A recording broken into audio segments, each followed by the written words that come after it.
The Sic Em Podcast is proudly presented by Harley-Davidson of Waco. Harley-Davidson of Waco is your home for Harley-Davidson motorcycles, service, accessories, and apparel. Visit in-store or at hdwaco.com to start your journey today, where you never ride alone.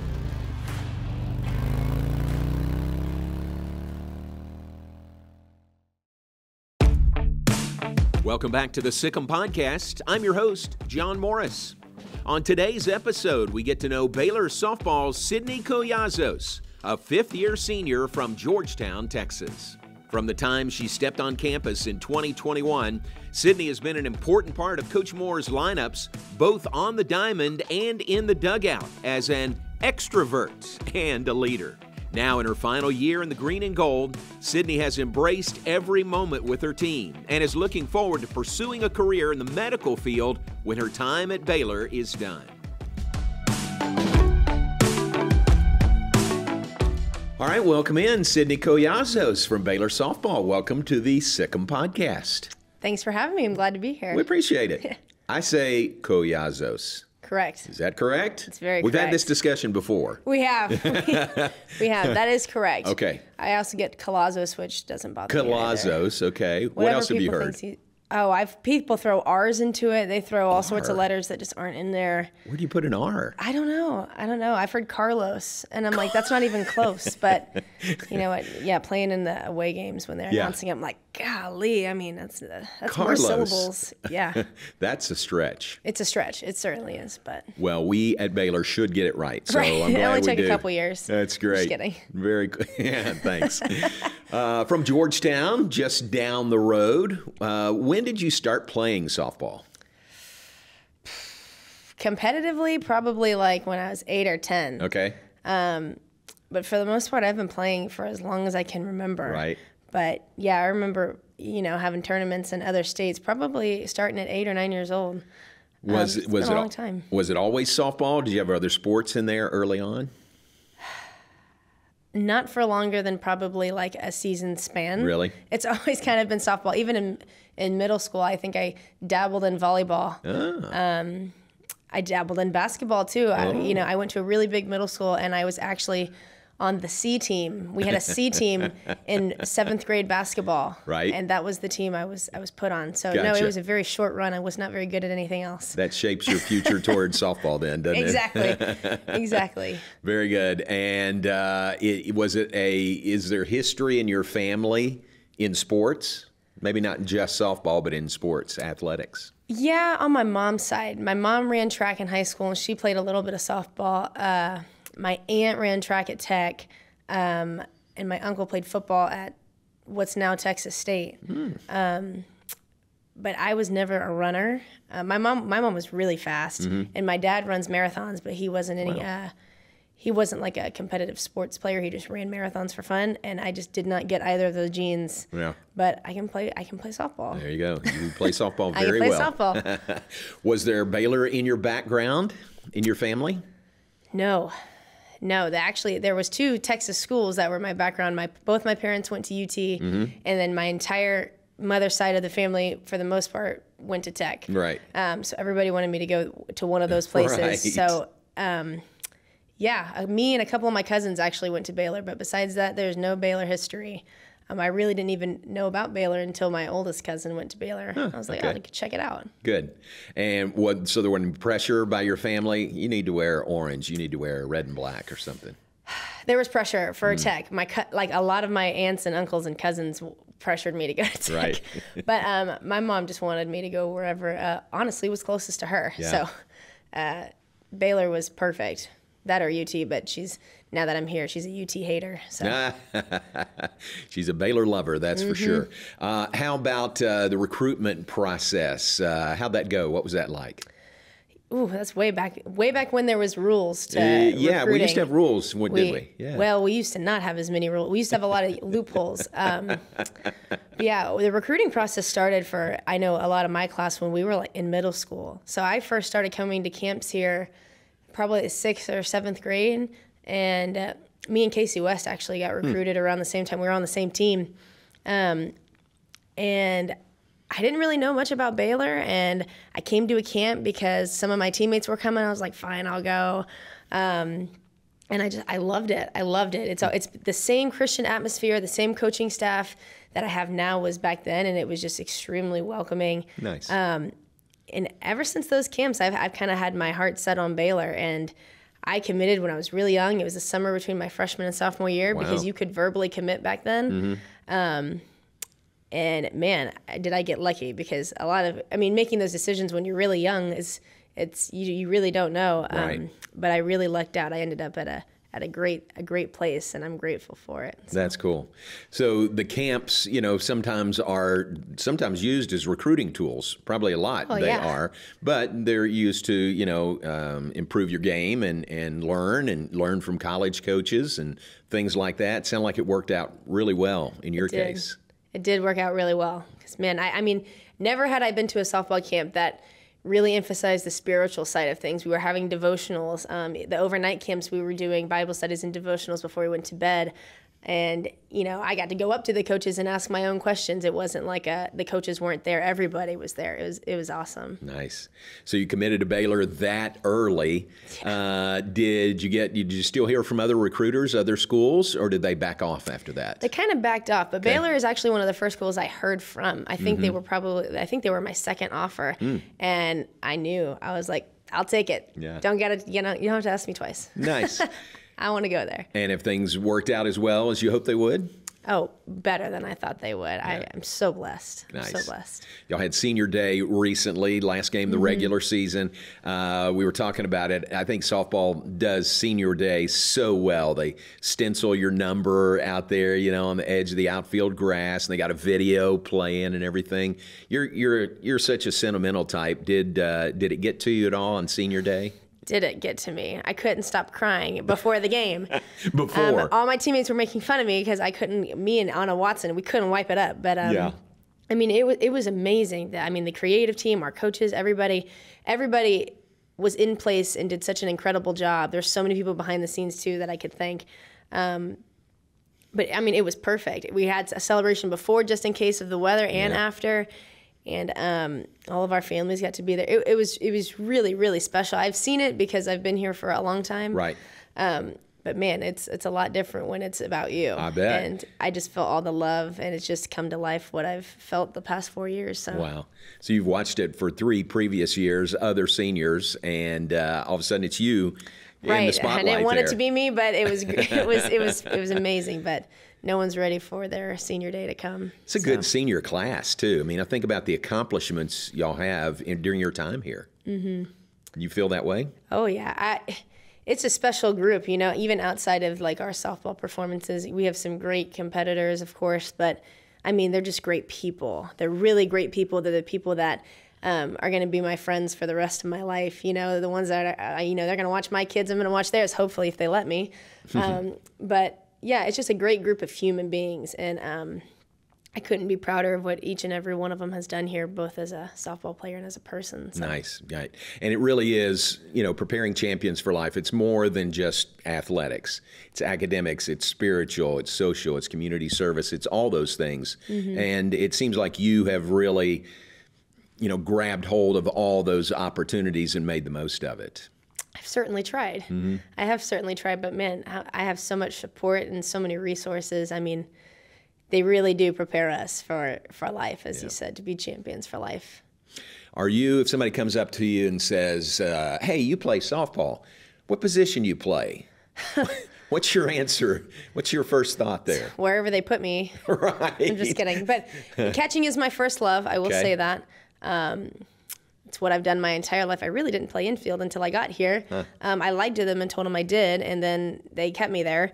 But yeah, I love to catch, but I love the infield too. I have a lot of fun out there. We all have a lot of fun on the field, just our banter back and forth with each other. But yeah, it just depends on the day when people ask me.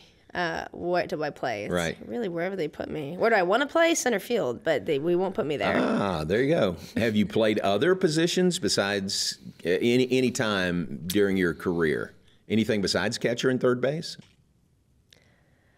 I mean, I could say they put me, when you're in Little League, they'll throw you anywhere around the field, but I wouldn't really count that. For the most part, from high school forward, I've only caught. Okay, I've only caught. I caught every game, no infield. Yeah. Sometimes I'd mess around and take reps in the infield, but it was never serious. And then here, I mean, I've played third, second, short. I think that's it. Wow. And third in softball at this level is really close to the plate. Yeah, very much so. You got to really know what you're doing over there. And they won't let me wear my catcher's gear out there, so I got to be ready and awake. But it seemed like you have picked it up, and the times you're out there, you handle it really well. Thank you. Yeah, I try. Very good. But at heart, you're a catcher. Yes. Okay. So explain to us, as the catcher, you take you pitches in there. You're going to throw the ball back to the pitcher.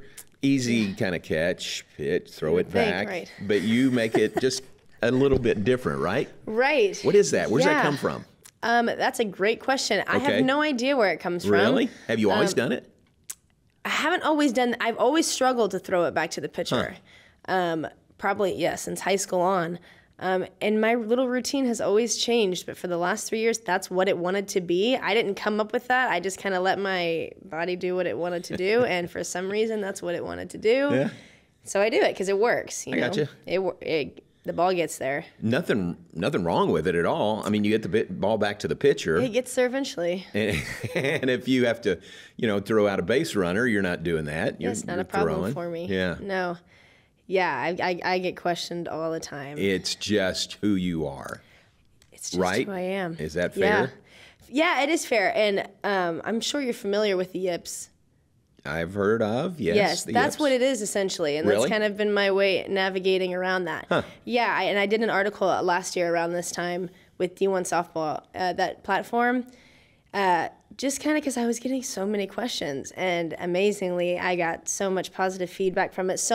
There's so many players across several sports, but I've mainly been in contact with a lot of baseball, softball players who have reached out to me from that. Because nobody's really familiar with why or what it is and why it happens. But I wanted to kind of be that mentor for other people, because a lot of people get, ridiculed for it. Right. Like, how come you can't make a routine throw? And that leads a lot of people to quitting. I've known so many girls in my life who have quit because no one can tell you why. A lot of the times that'll start with people because they'll hit a pitcher or hit somebody when they're not looking. Yeah. And so, but for me, I woke up one day and it just happened. And I've been able to mentor a lot of young players and other college players too, amazingly. Right. Yeah, I mean, girls that I'm on the field with. One of my favorite encounters so far, we were playing UNT in the fall, and I am catching that game, and the other catcher also had the yips, and she comes up to bat, and before she steps in the box, she was just like, I just want to let you know that I read your article, and it really changed my life. Wow. Like, I'm so grateful that you were able to kind of come out and share your story, because nobody could understand what I was going through, but now, like, you've just shined a light on it, and it just I think it brought a lot of relief to a lot of people who struggle in silence, I think. How great is that? Yeah, so That's pretty cool. I'm very open about it. It's very confusing, but at first I was never open about it. I didn't want to mention it. I didn't want to talk about it.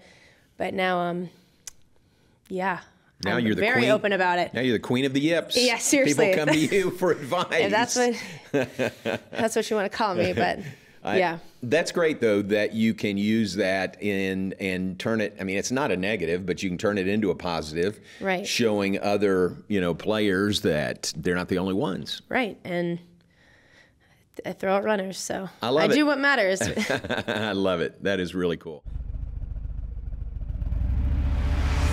The Sic Em Podcast is proudly presented by Harley-Davidson of Waco. Harley-Davidson of Waco is your home for Harley-Davidson motorcycles, service, accessories, and apparel.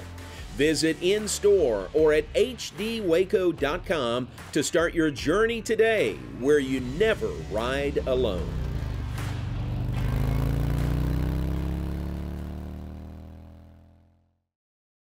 How about over your Baylor career? What are some of the highlights? Highlight games, highlight moments? Oh, gosh. What stands out in your mind? There is a lot. If we're going to go with highlight games, let me think of some. Well, obviously our win over Oklahoma, that was awesome. That was a full team win. Yep. 4-3. That was a really, 4-3. That was a really, really great win. I mean, I'm behind the plate in the 7th inning and my heart is, you know. Yeah. And let's remind our listeners and viewers, this was last season, 2023. Oklahoma's final record was? I don't know, but they had one loss. That's right. 61-1 is what they finished last year, and the one loss was to Baylor in a non-conference game early in the season. Yeah, but it was funny because Baylor kept getting brought up, all their way. Right, even in the World Series. I mean, we're on social media, and people are like, "Wow, I bet Baylor feels awesome." Yeah. It's like we do.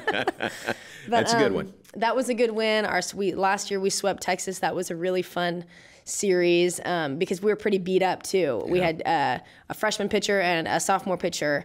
Both of our aces were hurt, and we came out and still beat up on Texas a little bit. So that was a really good series sweep. The year before that, the 2022 season, beating Texas again, setting their record over there for the most runs scored in their park. That was a really good team win. It felt like just everything was falling our way and nothing was falling their way. Besides games, I mean, when people ask me what my favorite memory is here, we do a spiritual retreat every year. Right. And it doesn't matter where you are in your spiritual journey when we go there, but there's just a different level of like vulnerability and kind of intimacy there. And we're just really pouring our hearts out and learning about the Lord. And there's baptisms that occur every year since I've been here. And this past spiritual retreat in January, I was baptized. So that was a really special moment in my life that I got to share with my team. I mean, the list goes on and on. Yeah. The list goes on and on, but it's a really special program. I love that. So some of your best memories aren't all softball. They're off the field also. Most of my best memories aren't softball. Yeah. Most of them aren't. Wow. Because, man, great people that have helped me on every cornerstone of my life. And very much. Granted, softball is amazing, and I'm going to miss it dearly. Yes. I mean, the memories off the field, they're unbelievable. Can we share publicly about, what's the term, the prayer stick? Oh, yes. What's the term? The staff. The staff, yes. The staff that we use. We've had it the last 2 years. I think they're going to get mad at me. I'm not too well versed on the story behind it, but I know that people held it up and showed the markings were where they saw God in their lives, and so we kind of adapted that into our team.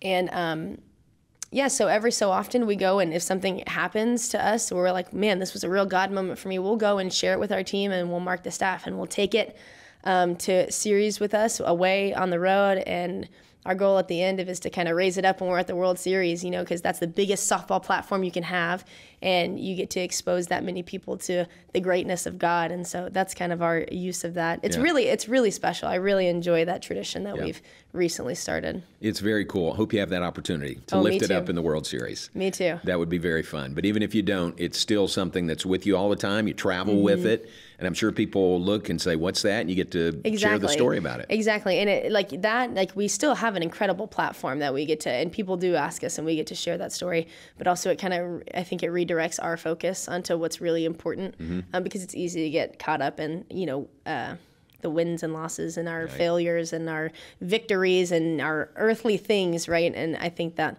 really centers us on what's important at the end of the day. So It's really special. Good. Sometimes when we interview a student athlete, we might ask, hey, who's the clown on your team? Who's the funniest person on your team?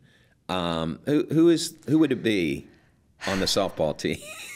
Obviously, I don't want to answer myself, but it's certainly me. It is you. It's certainly me. It is. Have you always been that outgoing?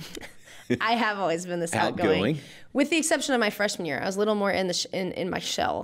But yeah, these last couple years, they'll tell you I just don't have a filter, which I don't. I don't have a filter. I say exactly what's on my mind, even if it's just not appropriate. And by appropriate, I mean timing, and I won't go into other details, but yes, in a tough situation, I do try to lighten up situations with humor, and I think that just makes practice and games more enjoyable. Because even if stuff is hitting the fan, why are you doing it if you're not having fun? Even I don't know if Coach Moore will get mad at me for this, but even in the Big 12 tournament when Texas is, I mean, we're down, 12-0 in the second inning. That's not fun. Right. But you could try to make it, you could make the most out of the situation you're given, or you could play in misery the rest of the game. And so I was still trying to crack jokes with my teammates. Granted, not lose focus, but make them want to still be there just a little bit, because it's hard. It's hard when you're getting beat up on, but you make, the grass is greener where you water it. Oh, you know I what love I mean? that. So I love it. Gotta water it. And that's part of your real team leader. And that's part of it. That's I mean, that's not why you're a team leader, but it's part of your leadership of this team. Yes, my leadership, I am not so much of an enforcer or somebody who will yell. And we have people for that, which is great. You need it. I would call myself more of an encourager and somebody who just tries to keep the mood of the team up. Yeah. But I'm not the type to go in and rip into people, which, I mean, I will if I absolutely have to, but I try to avoid that at all costs. I try to just, if somebody's down, just try to lift him back up by cracking a quick joke. Love it. And when you need to be serious, you're serious. Right. I am blessed to be able to snap into it. I can snap. There's people, I mean, everybody, I'm sure everyone has a different pregame routine. Mm-hmm. Some people need to lock in like 2 hours before. Mm-hmm. I can't do that or I'll stress myself out. So, I mean, I am, obviously when I'm taking reps, I'm focused, but like when I'm waiting in line, like I'm jacking around, making jokes, because if I get too lasered in, I'll start to freak myself out. So, but when the game starts, I'm there, I'm in it. So, it's a talent. It's an interesting talent, but I've had it since high school. My high school coach has said, Sid, not everyone can do that. So like be conscientious of who you're around. And it's like, okay. That's great. It is a talent, and it's a blessing that you bring to the rest of your team. I would hope so. They won't always admit to that, but I think they think it too. But you can turn it on, turn it off. You can be serious when you need to be. You are very serious in the classroom. Yes, I don't. Congratulations, the Golden Bruiser Awards this year. You were the Baylor Female Scholar Athlete of the Year. Congratulations to you. That's a huge honor. Yeah, it was awesome. I honestly didn't expect it, but that was really awesome. That's a huge honor. 3.98 GPA. Do I have that right? Yes, Am I that off is any right. at all? No, that's it. Right on the money. 3.98. And you are in health science studies, yes. Health science studies. Mm-hmm. Leading on a medical track is what you'd like to do? Yes. What does that look like? A nightmare. How long are you going to be in school? I don't know. I just hope I get there eventually, because I'm applying to schools right now, and I just am praying they let me in. But I believe 4 years in medical school, residency can fall anywhere from 5 to 7 years, and then they'll finally let me practice on my own. So it's certainly a long road ahead. I just can't imagine anything I'd rather do, though. Nice. So I'm in it for the long haul. I'm taking a gap year where I'm going to work and try to get some more experience under my belt before I start med school. And then I'm just going to take it 1 year at a time, because I have no idea when they'll let me in, hopefully soon. But yeah, it's 1 year. I've done school my whole life. When people say, it's so much school, like, why do you want to do that? Yeah, school is hard. It is hard, but I've known nothing but school for my entire life. So why stop now? I got you. And you're getting some good experience now. Is that right? I am. Yeah. What's that like? It's busy, especially in season. I try to do a lot over my summers and winters, but this year I had a little more mornings open just because I was a graduating senior. And so Mondays I would be in an OB-GYN clinic, just following around a physician for like 5 hours in the morning. I was there at like 6, 7 a.m. watching surgeries and then following around in the clinic. And then Tuesdays and sometimes Thursdays, I would be in my research lab on campus, kind of more, but that's more behind the scenes science, That was such a great time. I'm still doing it into the summer. I have a lot of fun. And then once a week, I volunteer with hospice. So I would go and visit my hospice patient every week. So yeah, very busy schedule, but I mean, I love it. So I wouldn't have it any other way.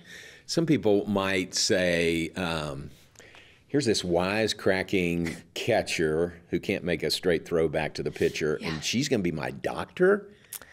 They might say that. Can you see that? I mean... I hope not. But it's kind of... No, I say that to say, that's you. I mean, that's different sides of you, different parts of you, but it's all you. Yeah. Which is great. It is. It is great that I bring a lot of different experiences to the table, a lot of diversity to the medical field. Nobody assumes an athlete or even one, like, no one looks at me either and it's like, oh, she's a brainiac because of how sporadic, I guess you could say, in my outside life. But I think, I just bring a different experience, a different personality to medicine, and I hope that they can appreciate. Do you get underrated, underappreciated a little bit with your academics?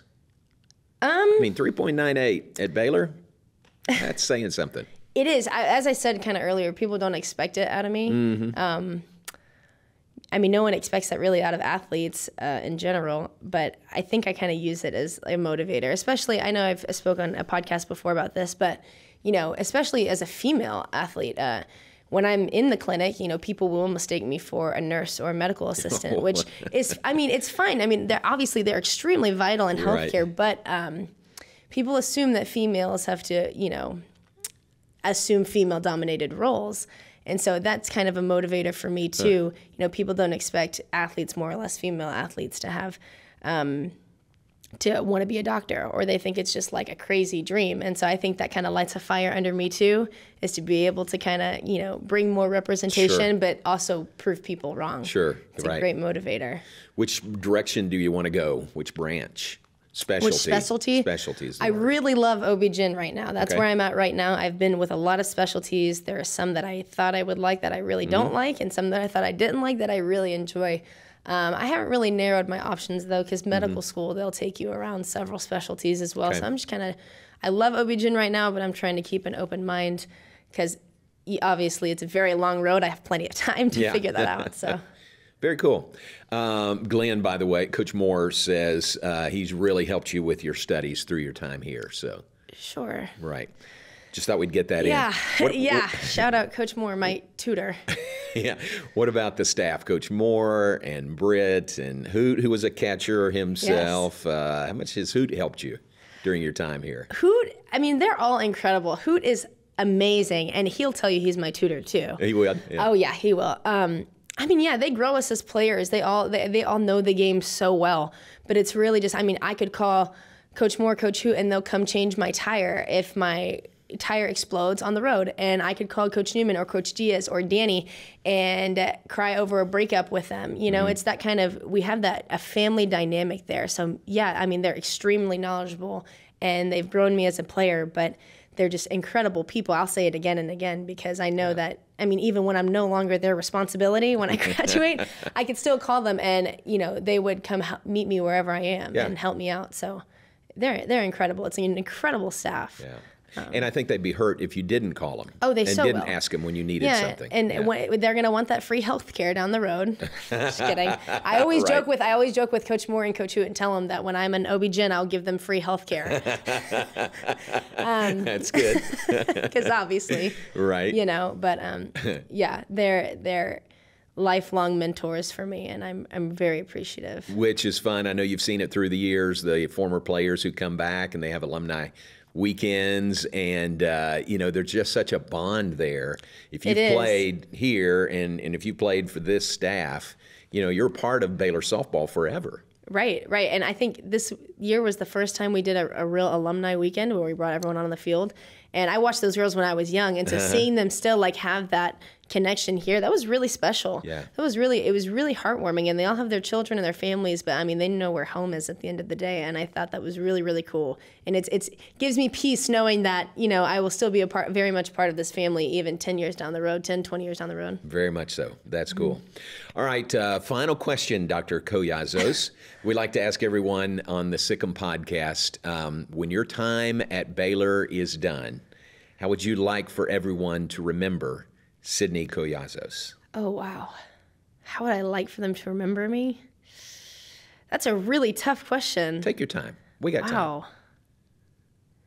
I think, the way that I'm just known now is how I kind of want to be remembered. I think just somebody who took it seriously, but never too seriously, and somebody who I just want to be remembered as a good person, and a lovable person who left the program better than I found it at the end of the day. I don't care if I'm remembered for my play on the field, honestly, because we all have ups and downs on the field, but I think I want to be remembered for the kind of person that I am, for bringing light to the field, for bringing light to practices and games.